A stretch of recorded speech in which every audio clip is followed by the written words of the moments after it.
유튜브 노음성 한국사에서 수험생활에 대한 많은 이야기부터 한국사에 대한 재밌는 이야기까지 더 많은 것들을 확인하실 수 있습니다. 구독, 좋아요, 알람 설정 부탁드립니다. 안녕하세요. 한편 영화처럼 기억되는 수업 노은성입니다. 자, 이제 저희 지난 시간에 그 일장정리를 드디어 끝냈습니다. 그래서 일장정리 좀 길었죠. 네, 그래서 이제 현대사부터는 좀 제가 여기 이제 좀 짧게 끊을게요. 이제 현대사 들어갑니다. 자, 현대사는 광복에서부터 오늘날까지고요. 그 다음에 여기는 앞단원보다는 조금 덜 나와요. 그런데 지금 하시는 대한민국의 수립 과정 있죠. 그러니까 여기 지금 테마 59 여기만 시험에 많이 나옵니다. 여기는 좀 많이 나오는 단원이에요. 그 다음에 나머지 뭐 뒤에 이승만, 그 다음에 뭐 4.19 여기도 그렇게 뭐 많이 나오지는 않고요. 그 다음에 박정희 전두환 요쪽 87년 6.25 민주항쟁까지 해서 거기가 또 조금 이제 출제가 되는 단원이고, 그 다음에 그 뒤에는 사실은 뭐 거의 좀 잘 안 나와요. 그래서 뭐 대표 같은 거 그래도 가끔 한 문제 정도씩 나오는 뭐 그런 단원입니다. 자, 그러면 들어가 보도록 하겠습니다. 자, 일단 여기는 여러분 첫 번째 기억하셔야 될 게 243페이지를 보시면 제가 날개단에다가 그러니까 광복에서부터 대한민국 수립까지 쭉 연표 정리해놨죠. 시간 순서로. 네, 여러분 그게 중요합니다. 여기는 일단은 각각의 사건을 자세히 보는 것도 있는데 일단 1번은 뭐냐면 일단 무조건 순서예요. 무조건 순서. 그래서 제가 여기를 그냥 쭉 45년부터 판서하면서 쭉 먼저 스토리를 해볼게요. 판서를 제가 PT로 해왔거든요. 그래서 45, 그래서 각 월별로 됐죠? 45년, 46년, 47년, 48년, 그러니까 대한민국 수립 분당까지 됐죠? 그래서 이게 딱 만 3년이거든요.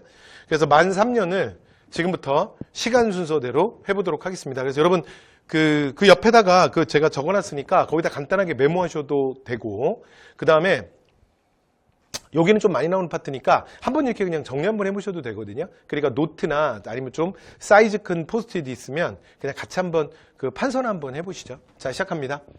자, 일단 1945년 자 8월 해방, 광복의 그날이죠. 광복의 그날. 그래서 8월 광복의 그날에서는 일단 첫 번째 제일 중요한 게 뭐냐면 그 해방을 맞이할 때 첫 번째 여러분이 기억하셔야 될 게 뭐냐면 건준이에요. 건준이. 그래서 45년 8월 15일 광복의 그날, 그러니까 실질적인 정부 역할을 했던 거죠. 실질적인 정부. 됐죠? 자, 그래서 8월 15일 일왕 히로히토가 전 세계를 향해서 일본의 무조건 항복을 선언해요. 그러면서 일본이 패망되면서 우리가 바로 광복되는 거야. 됐죠? 자, 국내에서 9시에 오전 9시에 비밀리에 이제 9시에 전격적으로 만들어지는데, 근데 이 모체가 되는 단체가 있습니다. 이게 1944년 조선 건국동맹이에요. 44년에 이 단체는 국내에서 그러니까 광복을 예감하고 비밀리에 만들어진 비밀결사 조직입니다. 그래서 여기가 원칙이 3불의 원칙이에요. 3불의 원칙. 됐죠? 그래서 말하지 않는다. 그 다음 문서로 남기지 않는다. 이름을 말하지 않는다. 그래서 3불. 그래서 그러니까 불언, 불서, 불명. 됐죠? 네, 그래서 말하지 않는다, 문서로 남기지 않는다, 이름을 말하지 않는다. 자, 이렇게 해서 비밀 조직으로 건국동맹이 44년에 있었거든요. 근데 이 건국동맹이 바로 광복의 그날 건국준비위원회로 바로 확대 개편됩니다. 그런데 이 건국준비위원회는 무슨 의미가 있냐면 일본이 패망하고 그러니까 정말 치안과 행정이 사라지잖아요. 근데 그 사실은 무정부 상태죠. 그러니까 그 시기에 실질적인 한반도에서 정부 역할을 했던 거예요. 됐죠? 그런데 이 건국준비위원회는 그러니까 건국동맹을 만들었더니 건국동맹을 만든 게 몽양 여운형이거든요. 제가 예전에 앞에 일제강점기 할 때 여러분 이런 말씀 드린 적 있잖아. 1910년 국권 피탈의 그 시기는 보제 이상설 선생을 빼고는 설명할 수 없어요. 1945년 광복의 그 순간은 몽양 여운형을 빼고 설명할 수 없어요. 그런데 이 사람이 좌파 이력이 있었다는 이유로 그러니까 많이 좀 평가절하되는 측면이 있는데 굉장히 중요한 사람입니다. 그렇죠? 그래서 건준이는 어떻게 만들어지냐면 그러니까 여운형이랑 그 다음에 안재홍 됐죠? 안재용은 역사가이기도 합니다. 조선상고사 감이라는 역사서를 썼던. 그리고 앞에서 우리가 신간회 할 때 월남 이상재 선생이 신간회가 만들어질 때 초대 회장을 지내는데 좀 이따 이상재 선생이 금방 죽는다 그랬잖아. 그리고 나면 거의 안재용은 그 이상재의 수제자 같은 사람이에요. 그래서 마지막까지 31년에 사회주의자들이 그 신간회를 해체하려고 할 때 그걸 어떻게든 막으려고 했던 사람이 가장 대표적인 중도 우파예요. 그러니까 제가 색깔별로 썼는데 여운형이 중도 좌파, 그 다음에 안재용은 중도 우파. 그러니까 이렇게 중도파들 중심으로 결집을 합니다. 그래서 이게 좌우 합작의 개념이에요. 좌우 합작. 그러니까 처음에는 보시면 분위기가 좋죠. 그렇죠? 근데 여기에 단 누구는 빼냐면 아무리 우리가 다 합친다 하더라도 누구는 여기다 껴줄 수 없어. 그렇죠. 친일파를 여기다 넣으면 안 되잖아. 그렇죠? 친일파는 빼는 거예요. 되죠? 자, 그런데 그 실제로 이제 여운형 안재용 쪽에서 합류를 권유했는데 근데 함께하지 않은 사람이 있어요. 그래서 여기 함께하지 않은 대표적인 그룹이 송진우, 김성수 계열이에요. 송진우, 우리가 보통 민족주의 우파, 일명 이쪽 계열을 뭐라고도 하냐면 동아일보 계열이라고도 하거든요. 왜냐하면 이 인총 김성수가 동아일보 사주예요. 경성방직의 CEO이자 동아일보 사장. 됐죠? 동아일보가 이 사람 거야. 그리고 또 동아일보의 주인이자 보성학교. 그게 오늘날의 고려대학이죠. 그렇죠? 이 고려대학을 만든 사람도 이 사람이에요. 그래서 김성수, 그러니까 물론 이제 김성수는 친일파 논란이 좀 있는데 딱 완전히 친일파라고 말하지는 않고 송진우는 친일파 논란이 없는 사람이야. 자, 어쨌건 송진우, 김성수. 그래서 여기 민족주의 우파인데 이쪽 계열은 참여하지 않습니다. 그래서 이제 이 사람들은 뭐라 그러냐면 우리는 니네들 누구냐? 우리는 대한민국 임시정부를 지지한다. 우리는 충칭정부를 지지한다. 그러면서 참여하지 않아요. 그런데 실제로는요. 9월에 그러니까 메가더 포고령에 의해서 자 북쪽에서는 소군정, 남쪽에서는 미군정이 실시되거든요. 자 그리고 나면 이 사람들이 바로 미군정 지지로 돌아서요. 그리고 실제로 충칭정부 들어오면 본 척도 안 해. 됐죠? 자 그래서 말은 충칭정부를 지지한다 그러고 합류는 안 했지만 나중에는 미군정 지지로 갑니다. 그래서 보통 그래서 이제 이 사람들이 미군정이 시작되는 게 9월이잖아. 그래서 이제 이 팀들은 9월에 한국민주당을 창당합니다. 그래서 오늘날 한국 정치에서 우리가 이제 뭐 보수정당이라고 표현하잖아요. 그 보수정당의 베이스예요. 됐죠? 그래서 보수정당의, 한국 보수정당의 거의 시초라고 할 수 있는 일제강점기의 지주 또는 자본가 그룹들이 모인 정당입니다. 됐죠? 자, 그래서 이제 이들이 이제 참여하지 않아요. 근데 어쨌건 그래서 광복의 그 순간 이 해방의 공간에서는 권준희가 실질적인 정부 역할을 합니다. 실질적인 정부. 됐죠? 자, 이렇게 해서 권준희 말씀드렸고요. 자, 그다음 9월에 이제 군정이 실시되는데 이 군정의 최종 확정이 메가더 포고령이에요. 그래서 메가더 포고령 1호입니다. 메가더 포고령 1호. 그래서 이 메가더 포고령 1호가 뭐냐면 38도선을 경계로 해서 그러니까 북쪽은 소련이 들어와서 일본을 무장해제시키고 남쪽은 미국이 들어와서 무장해제시킨다. 이게 이제 메가더 포고령 1호예요. 그런데 실제로는 원래 소련은 여기 참여 안 하려고 했거든. 그래서 한국의 독립을 그러니까 약속했던 국제회담. 그래서 이제 한반도 상황과 관련된 우리가 국제회담 좀 얘기를 할 거예요. 여기다가 먼저 잠깐 해보면 여러분 날개단에 있어요. 그냥 체크만 한번 해보시죠. 43년에 우리나라의 독립을 최초로 약속한 게 카이로 선언이에요. 카이로 회담. 됐죠? 카이로 선언. 카이로 회담의 결과지. 그래서 카이로 선언에서 한국의 독립을 이게 최초로 약속한 거야. 최초. 됐죠? 그 다음에 이제 45년에 얄타에서 한번 모여요. 얄타는 오늘날의 그러니까 크림반도. 원래 우크라이나 땅이었는데 그 푸틴한테 뺏긴 데. 됐죠? 근데 지금 우크라이나 전쟁 말고. 지금 우크라이나가 뺏긴 데는 그 뺏긴 지역 그 동쪽에 거기는 뭐라 그러냐면 그 돈바스 지역이라고 하는데요. 그 돈바스 지역의 아래쪽 크림반도. 크림반도는 그 전에 이미 푸틴이 뺏어요. 근데 뺏고 뺏긴다는 말이 참 애매한 게 이게 원래 한 나라인데 막 붙였다 떨어졌다 붙었다 떨어졌다 이 역사가 있다 보니까 걔네들은 좀 헷갈려. 어쨌든 간에 그래서 거기에 보면 그 크림반도에 얄타라는 도시가 있거든요. 그러니까 여기 아예 소련으로 밀고 들어간 거야. 누가? 영국과 미국이. 그래서 이 얄타 회담에서는 사실은 이제 무슨 얘기를 하냐면 여기서 그러니까 소련의 대일 참전이 결정돼요. 대일 참전. 됐죠? 이게 뭔 소리냐면 우리가 이제 주축국 동맹이라 그러잖아. 2차 대전 때. 근데 그중에 이탈리아가 제일 먼저 날아갑니다. 43년에. 그리고 원래 이태리 애들은 진짜 전쟁 못해. 얘 제일 먼저 날아가요. 무솔리니가 제일 먼저 무너지고 그 다음에 45년이 되면 누가 뭐래도 2차 대전에 향방을 가진 가장 처절한 전투는 레닌글라드 전투예요. 들어보셨나요? 사실 여기서 히틀러가 박살이 나는 거거든.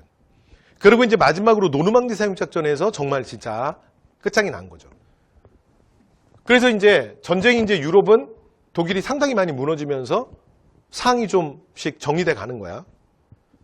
이제 동부전선, 그러니까 처음에 서부전선은 소련한테 무너지고 동부전선은 노르망디 상륙작전으로 프랑스가 해병되면서 또 무너지면서 이제 베를린으로 밀고 들어가는 거야. 그러니까 미국과 영국이 소련에게 니네 아시아 쪽에 좀 와주라는 거야. 왜냐면 여러분 소련은 나라가 동서로 워낙 크고 길기 때문에 유럽 쪽에도 걸쳐져 있지만 아시아 쪽에도 걸쳐져 있잖아요. 그래서 이제 참여해달라고 하니까 소련이 계속 못 들은 척한 거야. 왜냐면 당시에 일본이 아직도 버티고 있었거든요. 그리고 실제로 일본의 군국주의자들이 아직도 그 옛날 2차 대전 때 그 망상을 못 버리잖아요. 일본 애들이. 근데 그게 한편으로 조금 이해가 되는 건 뭐냐면 일본의 역사에서 전 세계에서 일본이 그렇게 잘 나간 적이 진짜 없거든요.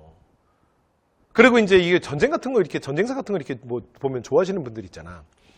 2차 대전 때 보면 이탈리아는 아예 비교 대상이 아니고 소련이랑 일본을 비교해 보면 실제로 소련의 점령 지역보다 여러분 일본의 점령 지역이 훨씬 넓었어요. 진짜 2차 대전 때 소련, 일본 중에도 사실은 어떤 의미에서 일본이 짱이라고 볼 수 있거든요. 진짜 태평양에서 진주만에서 그러니까 함대가 이제 선빵을 맞잖아요. 그리고 그 당시에 이제 평가가 뭐였냐면 사실 1941년 진주만을 그 일본 애들이 급습을 하면서 우리 진주만 태평양전쟁은 우리 일정전쟁 앞에서 이미 저 수업 시간에도 말씀드렸던 내용이에요. 진짜 태평양 함대, 그러니까 미국 함대 50% 이상이 그 전쟁에서 괴멸되거든.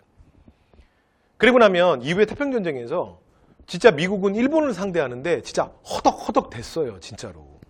근데 일본의 진짜 무서운 힘이 뭐였냐면 사실은 복구의 힘이었어요, 복구의 힘. 진짜 박살났지만 그 전함들을 진짜 끌어올려서 다시 전함을 뭐 재건하고 만들어내고 또 다시 뭐 군사무기를 만들어내고 그 사실은 생산력. 그러니까 원래 현대전은 진짜 총동원이거든요. 모든 게. 오늘날 현대전은 그래요. 그런데 진짜 그렇게 했을 때 그 미국이 어마어마한 잠재력이 있는 거지. 왜냐하면 그 태평양전쟁 막 일어나고 초기만 해도 그렇게 미국이라는 나라가 전체 전력을 전쟁에 쏟아붓지는 않았었거든요.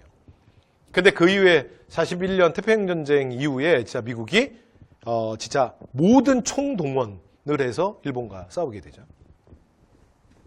그래서 영국이나 미국 같은 나라들은 지금 이제 소련한테 얘기하는 게 뭐냐면 워낙 잘 싸우거든. 그래서 독일이 박살났잖아. 그러니까 니네도 여기 아시아 쪽에 좀 참가해 줘라야. 그래서 소련아 막 부르면 소련이 계속 못 들은 척한 거예요. 하면서 막 계속 못 들은 척하는 거야. 막 계속 콜라 빠는 척하고. 왜냐면 요즘 와서 도와줘. 여러분 지금 여기 와서 도와줘가 뭐야 도대체? 와서 뭐 이삿짐 날라주는 거야? 이거 전쟁에 참여라는 얘기잖아. 여러분 2차 대전 때 누가 제일 많이 죽었는지 아세요? 2차 대전 때? 전 세계에서 소련이 제일 많이 죽었어요. 제일 많이 죽었다고. 그러니까 2차 대전은 소련한테도 진짜 처절한 전투야. 왜냐하면 히틀러가 중군 무슨 군 해가지고 막 세 갈래로 나눠가지고 아주 그냥 소련을 작사를 내잖아요. 모스크바 진격하면서. 그래서 거의 뭐 거기서 진짜 뭐 3년 4년을 처절하게 싸우잖아요. 소련 땅에서. 소련이 제일 많이 죽었거든. 그러니까 스탈린도 당시에 미치는 거지. 그러니까 빨리 전후복구 해야 될 거 아니야. 왜 온 나라가 쑥대밭이 됐는데. 근데 또 일본이랑 안 그래도 일본이랑은 1904년 러일 전쟁에 악연도 있는데, 그쵸? 그래서 못 들은 척하다 여기서 딱 걸린 거야. 그래서 참전하기로 해요. 그래서 나중에 분단선이 만들어지는 게 이게 계기야. 두 번째, 신탁통치. 신탁통치가 여기서 처음으로 공식 제한돼요. 이게 최초야. 신탁통치 아니라는 걸 여기서 최초로 얘기해요. 여기가 한국의 독립 최초라면 한국 독립을 열강들이 나와서 약속을 한 거잖아요. 이게 최초라면 여기는 신탁통치가 최초로 논의됩니다. 공식적으로. 근데 신탁통치는 누구의 아니냐면 원래 미 국방부 플랜이야. 실제로 카이로에서 이제 3국의 정상이 만나거든요. 그게 누구냐면 미국이랑 영국이랑 중국입니다. 그러니까 해볼게요. 루스벨트, 처칠, 그리고 짱제스예요. 여러분 이 3국이 입장이 다 조금씩 다르거든요. 한국의 독립에 대해서 가장 부정적인 나라가 영국이에요. 여러분 우리가 어릴 때 저는 윈스턴 처칠 위인전도 본 사람이에요. 근데 처칠은요. 한국 역사에서 우리가 위인전으로 볼 만한 인물이 못 됩니다. 처칠은 우리랑은 악연이에요.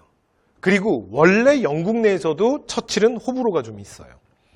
그래서 어쨌건 간에 한국 독립에 가장 부정적이었던 나라가 영국이야. 왜냐면 영국 옛날부터 일본이랑 친했잖아. 그러니까 지금 영국 정부의 얘기는 뭐냐면 이거야. 아니 한국이 일본에게 나라를 빼앗긴 1910년.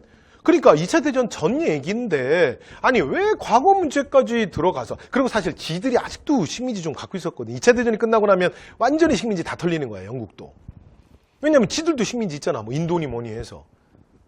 아니 그 옛날 과거 문제로 돌아가서 왜 일본을 자극하냐. 아니 전쟁 안 끝낼 거야?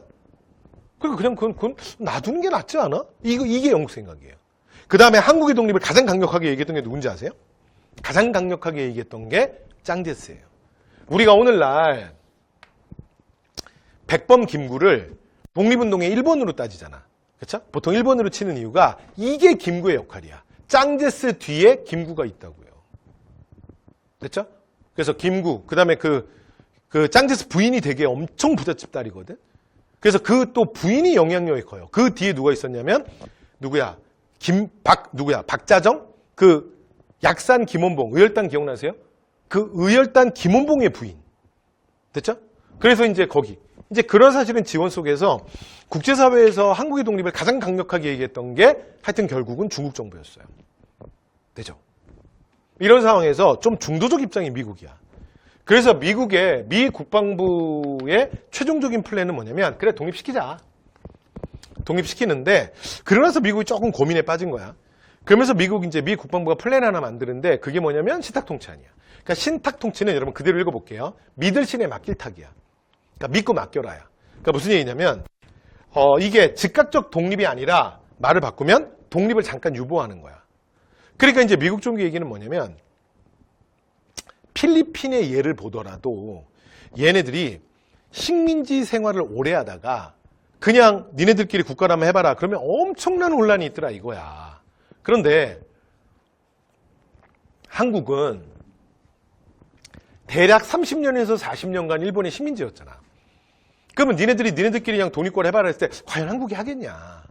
근데 내가 이렇게 보니까 그래도 뭐 얘기를 들어보니까 한국 애들은 필리핀 애들보다 상태가 이렇게 나쁜 것 같진 않아. 그러니까 뭐 3, 40년까지는 아니더라도 그래도 최소한 한 2, 30년은 야 소련아 너랑 나랑 요 한국 애들을 조금 데리고 있다가 좀 이게 좀 이제 좀 사회도 안정되고 정부도 좀 제대로 운영되는 것 같으면 우리가 손을 띄는 게 낫지 않겠냐. 즉각적인 독립을 바랬을 때 막 나라에서 막 쿠데타도 일어나고 막 이렇게 여러 가지 막 군부가 걸려고 잡거나 막 이렇게 막 혼란이 일어날 수 있으니까. 이게 미국이 최초로 얘기한 거예요. 이것도 스탈린이 처음에는 좀 못 들은 척 하다가 스탈린 한반도에 초기에는 관심이 진짜 없었거든요.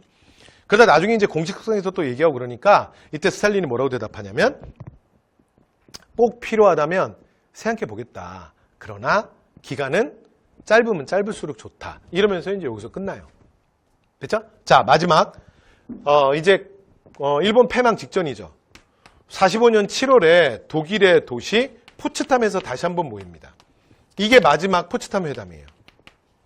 됐죠? 그래서 포츠담 회담에서는 최종적으로 이제 어떤 선언이 나오냐면, 이전에 한국을 독립시키기로 했던, 자, 카이로 선언을 재확인합니다. 그래. 뭐 한국은 일본의 식민지로부터 벗어나는 게 맞아. 우리 연합국이 승리하면, 근데 뭐 이게 완전 거의 승리를 눈앞에 둔 상황이었거든요. 그렇게 하자. 왜냐면 이게 포츠담이 여러분 독일 도시거든. 그럼 여러분 생각해보세요. 이게 독일 도시에 왔다는 얘기는 뭐냐면 독일이 완전 끝난 거야. 그리고 마지막 순간에 여러분 그 히틀러가 지하실에서 권총으로 자살해요. 근데 히틀러의 시체가 여러분 지금까지 못 찾은 거 아세요? 특히 유태인들은 히틀러 시체 찾느라고 얼마나 눈에 불을 켜고 난리를 쳤겠어요. 그런데 어쨌건 아직까지 히틀러 시체 못 찾았어요. 그렇다 보니까 이제 독일은 끝난 거야. 그러니까 여러분 독일 도시에서 그러니까 국제정상들이 만날 수 있죠. 됐죠? 자, 해볼게요. 자, 그래서 국제회담이 이렇게 돼요. 광복 전에 광복 전에 해방 전에 1, 2, 3 카이로, 얄타, 포츠담. 그리고 광복 후에 또 3번이 더 나와요. 됐죠? 그래서 광복 후 1, 2, 3 국제회담은 그래요. 자, 그래서 요건 수업하면서 다시 얘기할 건데 그냥 입으로만 먼저 해볼게요. 자, 1 모스크바 3상회의, 2 유엔 총회, 3 유엔 소총회. 됐죠? 그래서 모스크바 3상회의, 유엔 총회, 유엔 소총회. 요거는 광복 이후입니다. 그 다음에 지금 보시는 카이로, 얄타, 포츠담은 광복 전에 한국의 독립에 관한 국제회담들이야. 여기까지 되셨죠? 이 정도 그냥 노트랑 찍으시면 돼요. 자, 원래대로 오시죠.